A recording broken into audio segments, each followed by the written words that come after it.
안녕하세요. 룰루맘입니다. EIDL 증액 신청하는 거 간단하게 리뷰해드리고요. 50만 불 이상 증액 신청하시는 분들은 추가 서류가 있어요. 이거 어떻게 작성하는 건지도 설명드릴게요. 가장 기본적으로 제출해야 되는 게 세금보고 자료잖아요. 세금보고 자료는 2019년도 거예요. 이미 EIDL을 한 번이라도 받으셨던 분들은 서류를 제출했기 때문에 다시 제출하실 필요는 없습니다. 그래서 여기 지금 자영업자분들 혹은 S, C, 기타 코퍼레이션들, 파트너십들은 어떤 폼인지 여기 있으니까 참고만 하세요. 이미 여러분들이 제출을 했기 때문에 어떤 양식을 제출하는 건지는 다 아실 거예요. 업 투 200만 불까지 캡을 임시로 늘려준 거예요. 그래서 9월 8일부터 10월 8일 사이에 신청하실 수 있어요. 50만 불 이상 신청하신 분들은 승인 절차가 조금 더 길기 때문에 아무리 빨라도 10월 8일부터 진행한다 그래요. 그러니까 10월 8일 이전에 승인이 나진 않는 거예요. 이자는 3.75%인데 비영리 단체는 2.75%예요. 제가 비영리 단체는 계속 설명을 안 드렸던 것 같아서 다시 한번 알려드리고요. 융자가 30년 상환이잖아요. 그래서 30년 동안 계속 갚아야 되는 건 아니에요. 얼리 상환해도 페널티가 없기 때문에 여러분들이 여유가 있으면 원금을 계속 더 많이 갚으시면 더 단기간 내에 갚을 수 있겠죠. 페이먼트는 2년 뒤부터 납부를 할 수 있게 해준다고 그랬어요. 그 이야기는 30년 융자인데 2년 뒤부터 납부를 한다는 거는 전체적으로 이자와 원금을 28년 동안 납부하는 결과예요. 그래서 28년 동안 언제 30년 동안의 페이먼트를 납부하기 때문에 30년으로 계산하는 것보다는 28년으로 계산하는 게 조금 월 페이먼트가 올라가게 되는 거죠. 그래서 그렇게 계산해서 납부한다는 거. 25,000불 이하는 담보도 필요 없고 피도 필요 없어요. 근데 25,000불 이상 되는 분들은 100불의 UCC 파일링 피가 들어요. 그리고 담보가 필요한데 담보라는 거는 비즈니스 자산도 포함이 되는 거예요. 그래서 받을 돈, 그래서 어카운트 리시버블이라고 얘기하는 거거든요. 그런 것도 담보가 될 수 있어요. 하지만 여기에 중요한 내용이 하나 있어요. 50만 불 이상 융자를 받는 분들은 비즈니스 자산 목록도 필요하지만은 부동산 자산을 린을 걸어야 된대요. 그래서 부동산이 없는 분들이라고 그래서 승인이 거부되는 거는 아니라고 그래요. 그렇지만 원칙적으로는 부동산, 즉 담보물이 뭔가 확실하게 있어야만 되는 거기 때문에 개인적으로 비즈니스 하는 분들이 200만 불까지 받고 싶다 그래서 그렇게 해서 무조건 하는 게 아니고 갚을 능력이 되는지를 보는 거예요. SB에서 200만 불을 융자를 해줬는데 비즈니스 오너가 운영을 하다가 어려워서 몇 년 안에 문을 닫아야 되거나 뱅크럽시를 해야 되는 상황이 발생될 수도 있잖아요. 그렇게 되면 그 SBA가 손해가 되기 때문에 최대한 담보물을 확보하기 위한 거라고 보시면 돼요. SB에서 부동산이 없다고 해서 거부되지는 않는다라고 얘기는 했지만 현실적으로 무언가 확실한 담보물이 없을 때는 언더라이더가 리뷰를 할 때 리스크가 있어 보일 경우에는 200만 불까지 받을 수가 없거나 혹은 50만 불 이상 신청했을 때 거부되는 사례도 있을 수 있습니다. 그래서 확실히 여러분들이 자산이 어떻게 되는지를 잘 정리를 하셔가지고 제출하셔야 돼요. 50만 불 이하로 EID를 받으셨던 분들이 증액 신청을 하더라도 그게 50만 불 이하일 경우에는 보통 프로세싱 타임이 3주 정도가 소요된다고 그래요. 하지만 50만 불을 전부 받으신 분이 50만 불 이상을 또 추가로 받는다. 그럴 경우에는 6주 정도가 프로세싱 타임이 걸린다고 그래요. 현재 50만 불 이하의 EIDL을 받으신 분이 50만 불 이상을 받아야 되는 경우에는 절차가 어떻게 되냐면 먼저 최대 50만 불까지 신청을 하시는 거예요. 그래서 50만 불 신청해서 융자를 받으신 후에 50만 불 이상을 다시 신청하는 거예요. 그러다 보니까 3주, 6주의 프로세싱 타임이 더블로 들어가는 거죠. 그래서 총 9주 정도가 걸린다는 거예요. 요 내용 이해하시겠어요? 두 번째 같은 경우는 최대 50만 불까지 이미 받으신 분은 50만 불 이상만 프로세싱 하면 되기 때문에 6주만 소요가 돼요. 하지만 50만 불 이하의 분이 50만 불 이상을 신청할 경우에는 먼저 50만 불을 받은 후에 그 다음에 다시 50만 불 이상을 신청하기 때문에 시간이 3주가 더 소요되는 거예요. 이 두 가지 차이 아시겠죠? 기본적으로 요구되는 서류는 당연히 인컴을 증빙할 수 있는 텍스 리턴 자료 필요하죠. 그리고 그 자료가 맞는지를 확인하는 4506T 양식이 필요해요. 그러나 이미 EIDL을 신청하실 때 이 두 가지 서류를 제출하신 분들은 추가로 내실 필요가 없어요. 이미 SBA에서 그 데이터를 갖고 있고 이게 변경되는 게 아니잖아요. 2019년도 데이터를 기준으로 계속 보기 때문에 그래서 더 이상 제출하실 필요가 없고 50만 불 이상 신청하시는 분들은 더 추가 서류들이 있어요. 그래서 이 서류들 어떻게 작성하는지 제가 보여드릴 건데요. 지금 개인 사업자고 50만 불 이하인데 ODA 폼 P022 양식을 요청하는 경우가 있어요. 그래서 요거 관계 제가 뒤에서 한번 설명드릴게요. EIDL을 처음 신청했다가 융자를 안 받으신 분들도 계세요. 집을 사는 과정이었다든지 어떤 다른 사유로 이 융자를 받으면 안 되기 때문에 근데 지금 이걸 받아야 되는지 고민하시거나 새로 신청하려고 하는 분들은 첫 신청이기 때문에 SBA 여기 사이트 제가 링크 해드릴 거예요.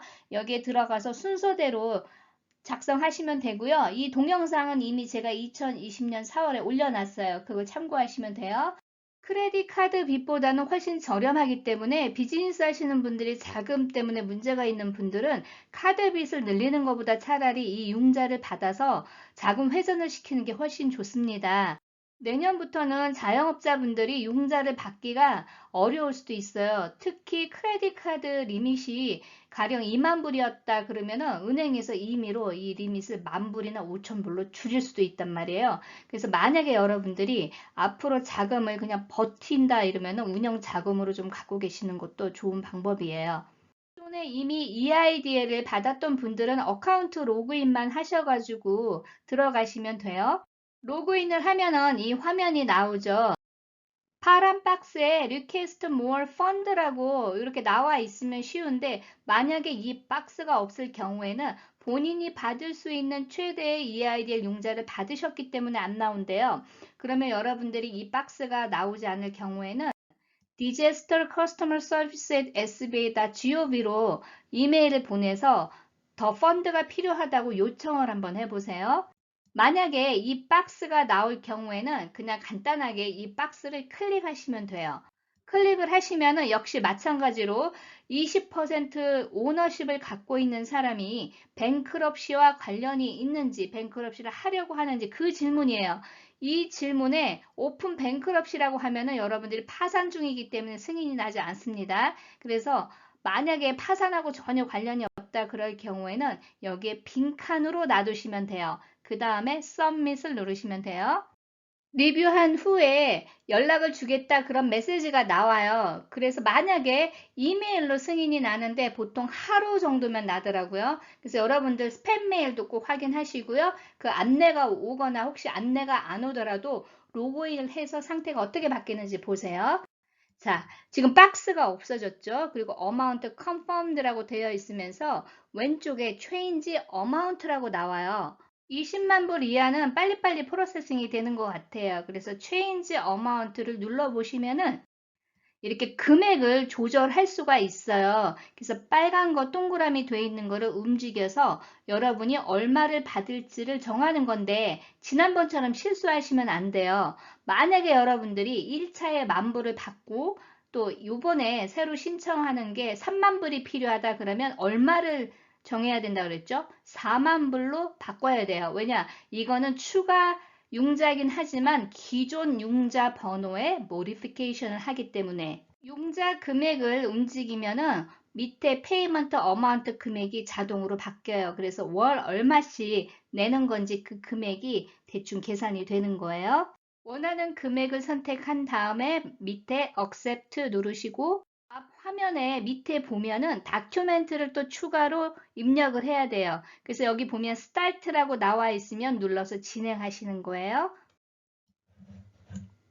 원래 텍스 리턴 자료를 업로드를 했으면 더 이상 요구하지 않겠다고 그랬는데 이 포맷이 그대로 떠요. 만약에 이걸 업로드하지 않을 경우에는 진행이 안 될 수도 있어요. 그래서 다시 한번 업로드를 하시면 되고요. ODA 폼 P022는 원래 파트너십이나 법인만 업로드를 해야 되는데 개인 비즈니스, 즉 소셜 번호로 하시는 분들도 이게 뜰 거예요. 그래서 이거를 입력하지 않으면은 그 다음으로 진행이 되지 않는 것 같아요. 그럴 경우에 이걸 작성을 해서 그냥 업로드만 하시면 돼요. 작성하는 방법은 뒤에서 설명드리고요. 이거 업로드하는 건 아시죠? 그냥 업로드 한 다음에 컨티뉴 누르면은 컴플리트 바로 나오는 거예요. 10만 불 이상인 분들 추가 서류 하는 거 순서대로 제가 보여드릴게요. DA 폼 P022 작성하는 거 보여드릴게요. 방식은 이렇게 되어 있고요. 제가 이거 다운로드 할 수 있도록 링크 해드릴게요. SB에 있는 양식 그대로예요. 순서대로 이렇게 회사 이름, 최대 받을 융자 금액 이렇게 쭉 적고 여기에서 법인일 경우에는 프레지던트가 있을 것이고 바이스 프레지던트가 있을 것이고 세크레터리가 있어요. 근데 반드시 프레지던트하고 세크레터리는 들어가야 돼요. 만약에 프레지던트가 80% 이상을 오너십을 갖고 있으면 20% 이하 오너십을 갖고 있는 분들은 들어갈 필요가 없어요. 그런데 20% 이상의 오너십이 있는 분들은 전부 여기 들어가야 되는 거예요. 이 양식에는 사인하는 칸은 없어요. 그런데 기본적으로 원래 사인을 해야 되기 때문에 이름 옆에 사인하는 칸이 없어도 그냥 사인을 다 받으시기를 권장해 드려요. 그리고 맨 밑에는 세크레터리로 돼 있는 분이 이 서류를 확인하고 작성한다는 거를 컨펌하면 되기 때문에 세크레터리 정보를 이렇게 입력하시면 돼요. 화면 멈춰서 샘플을 한번 보세요. 법인이 아니고 개인 이름으로 하는 분들은 원래 이 서류가 요청되지 않는데 이 서류가 있어야만이 신청이 가능하다 할 경우에는 그냥 여러분들 비즈니스 이름, 비즈니스 없으면 개인 이름 적고요. 융자 금액 그리고 여기 타이틀은 그냥 오너라고 하면 되겠죠. 그리고 맨 밑에도 그냥 오너로 해서 사인을 해서 업로드를 한번 해보세요. 맨 위에 어플리케이션하고 융자 번호도 반드시 적으셔야 돼요. SBA 폼 2202 Schedule of Liabilities 이거 어떻게 작성하는지 보여드릴게요. 폼 다운로드 받을 수 있도록 제가 이거 링크 해드릴게요. 이거는 여러분들이 포맷을 만들 수도 있지만 SBA에서 이 정도 기본 정보에 대해서 포맷이 이미 되어 있어요. 그래서 이걸 사용하시는 게 좋아요. 이런 식으로 작성하시면 돼요. 총 빚이 얼마나 있는지 어카운트 페이어블도 전부 작성하라고 되어 있는데 30일 이내에 갚는 거는 작성할 필요가 없고요. 30일 이상 지나는 어카운트 페이어블 리스트만 적으시면 돼요. 뭐 몇십 불 되는 거 이런 건 안 적으셔도 되고 금액이 조금 큰 것만 적으셔도 될 것 같아요. 자동차 페이먼트 내는 분들은 그런 것도 대부분 담보가 설정되어 있는 융자는 전부 다 여기에 적는 게 좋아요. 특히 크레딧 리포트에 나오는 융자가 빠져 있으면 문제가 될 수가 있어요. 토탈 금액을 적는 란이 따로 없어요. 근데 제가 레코멘드 해드리는 거는 맨 밑에 이렇게 여러분들이 임의로 토탈 금액이 얼마인지 적어서 제출하는 게 좋을 것 같아요. SBA 폼 413 퍼스널 파이낸셜 스테이트먼트 어떻게 적는지 보여드릴게요. 이 서류도 SBA에서 다운로드 하실 수 있어요. 제가 동영상 밑에 링크 해드릴게요. 맨 위에 내용은 여러분들 그 20% 이상 오너십을 갖고 있는 분들이 빚을 갖고 있는 건데 7A 론, 504 론 이런 거 갖고 있는 분들은 어떤 론인지 아실 거예요. 해당이 되는 거는 마크 하시고 해당되지 않는 경우에는 마크 안 하시면 돼요. EIDL 융자 받으신 분들은 밑에 융자 받았다고 이렇게 마크 하시는데 개인 사업자로 받으신 분들 있죠? 이런 분들은 제외예요. 이게 파트너십이나 혹은 법인으로 하시는 분들이 추가 서류가 필요하기 때문에 여기에 마크를 하는 거예요. 여성 비즈니스 오너인지 51% 이상 오너십이 있는 분이 사회적 약자인지 그 내용을 적는 건데 기본적으로 이 내용은 뭐냐면은 AGI 금액이 35만 불 이하인 경우고 600만 불 이하의 자산이 있는 회사가 자격이 되는 거예요. 융자 신청하시는 오너분 정보가 필요하겠죠. 회사 이름 이렇게 샘플처럼 적으시면 되고 여성 비즈니스 오너일 경우에 맨 밑에 결혼을 했는지 유무를 묻는 거예요. 결혼을 하셨으면 yes, 그렇지 않을 경우에는 no. 왼쪽에는 자산, 오른쪽에는 부채를 적는 거예요. 그래서 이게 한국말로 하면 대차대조표, 미국으로 하면 밸런스 시트를 대체하는 거예요. 그래서 요 밑에 보면은 아래 총 금액, 자산의 총 금액, 그리고 부채의 총 금액이 동일해야 된다고 되어 있어요. 그럼 이걸 어떻게 계산을 하느냐? 이 내용은 제가 여러분들이 이해할 수 있도록 쉽게 한글로 번역을 해놨으니까 보시고요. 이걸 작성하시면 돼요. 제가 샘플을 한번 만들어 봤어요. 왼쪽에 자산 목록이기 때문에 맨 위에는 캐시 온 핸드 인 뱅크니까 여러분들 현재 현금을 보유하고 계신 거, 은행에 입금된 거 다 포함해서 그 자산이고, 밑에 이제 세이빙 같은 거 쭉 이렇게 금액, 자산이 될 수 있는 거를 적는데, 가령 모게지 갖고 계시는 분들은 모게지가 만약에 가치가 60만 불이다 그러면 그 가치를 적는 거예요. 빚이 50만 불이면은 그거는 오른쪽 liability에 적으면 되니까 실제로 총 자산 가치를 적는 거고, 보험을 갖고 있는 분들은 캐시 밸류만 적으면 되는 거예요.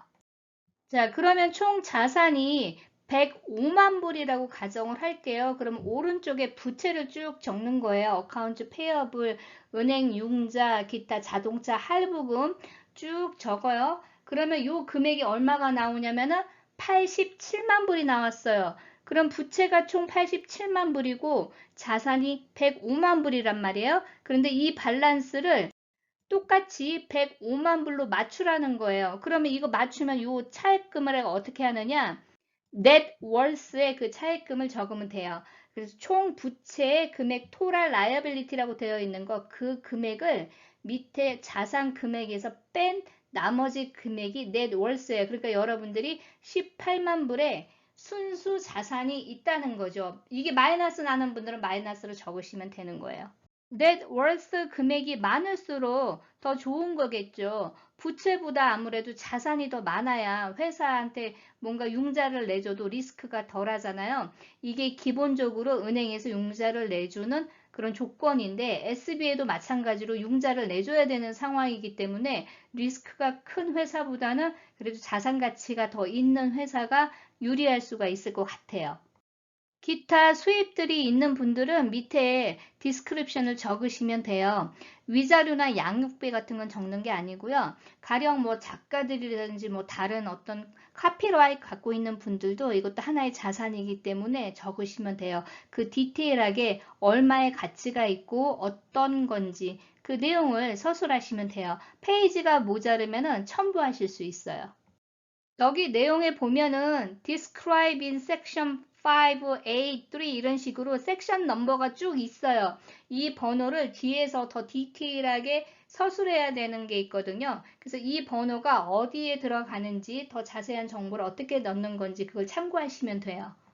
빚에 대해서 먼저 여기 적는 거예요. 융자를 해준 거, 처음 받은 금액, 현재 남은 금액, 월 페이먼트가 얼마인지. 이게 월로 내는 경우에도 있고 이얼리 내는 경우도 있잖아요. 그러면 그 옆에 monthly, yearly, quarterly 이런 식으로 페이먼트를 납부하는 방식을 적어도 돼요. 그리고 오른쪽에는 이제 비즈니스 에셋을 담보로 한 건지 아니면 어카운트 리시버블을 담보로 한 건지 보통은 담보가 설정되어 있는 그런 융자는 다 적으셔야 되기 때문에 이 오른쪽에 담보를 어떻게 잡았는지 부동산일 경우에는 뭐 부동산 담보라고 이렇게 적으시면 돼요. 그래서 그 빚이 있는 거를 쭉 리스트를 다 순서대로 적으시면 돼요. 섹션 3는 주식이나 채권 같은 거 갖고 계시는 분들이 있어요. 그러면 그 자산 가치 얼마 되는지 이런 식으로 쭉 적는 거예요. 자, 요 화면 멈춰서 한번 보세요. 섹션 4는 부동산 자산 소유하고 있는 거 적으시면 돼요. 본인들이 거주하고 계시는 그 집을 적으셔도 되고 렌털 프라퍼리면 렌털 프라퍼리, 커머셜이면 커머셜, 기타 갖고 있는 그런 프라퍼리를 순서대로 적으시면 돼요. 이 내용도 화면 멈춰서 보시면 이해가 되실 거예요. 자, 밑에 스테러스 오브 몰게지라고 되어 있는 경우에는 아직 계속 페이먼트를 하고 있는 경우에는 커런이라고 쓰시면 되고요. 페이오프가 끝난 경우에는 paid in full 혹은 여러분들 포베리언스 하는 경우도 있죠. 지금 팬데믹 때문에 임시적으로 페이먼트 유예한 경우, 그럴 경우에는 포베리언스 이런 식으로 적는 거예요. 이게 가장 기본은 비즈니스가 소유하고 있는 부동산이 어떤 건지 리스트를 적는 건데 어차피 개인이 보증을 해야 되기 때문에 비즈니스 오너가 프라퍼리를 갖고 있다면은 섹션 5의 비즈니스 프라퍼리 갖고 있는 거를 쭉 디스크립 하시면 돼요. 이거 제가 볼 땐 B나 C에 적어도 문제는 없을 것 같아요. 섹션 6는 페이드 안 한 텍스예요. 그래서 앞으로 발생할 게 아니고 이미 여러분들이 스테이트먼을 받은 상태, 페이롤 텍스 유예받으신 분들은 그 금액도 여기에 적으셔야 돼요. 텍스 빠뜨리면 문제가 될 수 있어요. 이거는 IRS에서 훑어보면 다 나오는 거거든요. 기타 여러 가지 부채 받으신 분들은 여기 자세히 설명하면 돼요. 개인한테 노트를 적어주고 돈을 빌리는 경우도 있죠. 그런 것도 여기에 해당될 수 있어요. 섹션 8번 같은 경우는 라이프 인슈어런스 중에서 페이스 어마운트가 얼마인지, 그러니까 상품이 만약에 50만 불짜리면 50만 불이라고 적고요. 제일 중요한 거는 캐시 밸류가 얼마인지예요. 여러분들이 50만 불을 만약에 상품을 샀는데 실제 캐시 밸류는 얼마 몇 년 붙지 않아 갖고 뭐 얼마 안 되는 경우가 있어요. 10만 불이다, 뭐 2만 불이다. 그럼 그 금액 그리고 그 보험 회사 뉴욕 라이프면 뉴욕 라이프 이렇게 회사 적고요. 베네피셔리는 그 라이프 인슈어런스를 받을 수 있는 수혜자예요. 만약에 김복수님이 남편분 이름으로 수혜자를 해놨다 그러면 데이비 킴님이 남편분이잖아요. 그래서 그렇게 이름을 적으시면 되는 거예요. 이름, 사인, 신청 날짜, 소셜번호 적는데 20% 이상 오너십을 가진 분들은 전부 여기 리스트에 적어야 돼요. 3명이다 그러면은 밑에 하나를 더 쭉 여러분들이 그냥 시그너처 프린트 네임을 손으로 적은 다음에 똑같이 적으셔도 돼요. 이건 2명까지 쓸 수 있게끔 폼이 되어 있기 때문에.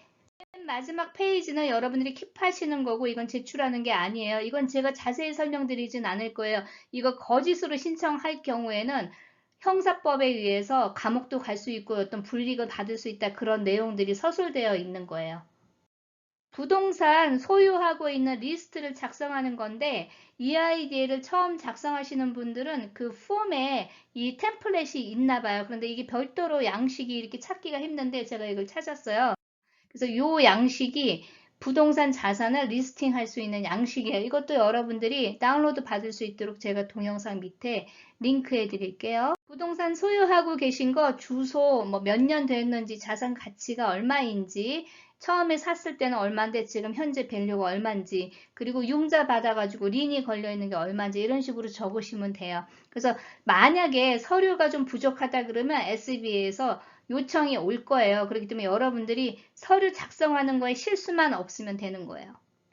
이 양식이 2페이지예요. 그래서 첫 번째 페이지에는 부동산 리스트를 적는 거고, 두 번째 페이지는 개인 자산 목록인데 5,000불 이상 밸류 되는 거는 다 적으라는 거예요. 대표적인 게 자동차이죠.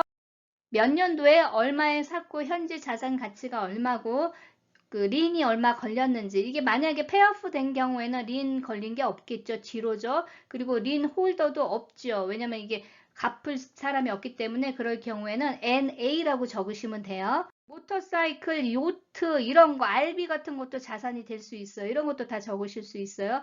최대한 자산이 많을수록 아무래도 SB에서 자산 담보가 많기 때문에 융자 한도를 늘려주는 게 좀 도움이 될 것 같아요. 그래서 밑에 오너십 있는 분들 이렇게 이름 쓰시고요. 사인을 하세요. 이게 지금 폼에는 사인이라는 말은 없거든요. 근데 사인을 하실 것을 권장해 드려요. 오늘 전체적으로 요약해서 설명드리고 양식 작성하는 방법 알려드렸는데 도움이 되셨으면 좋겠습니다. 여기 양식들은 제가 동영상 밑에 순서대로 링크해 드릴게요. 오늘도 좋은 하루 되시고요. 좋아요, 구독 부탁드립니다. 감사합니다.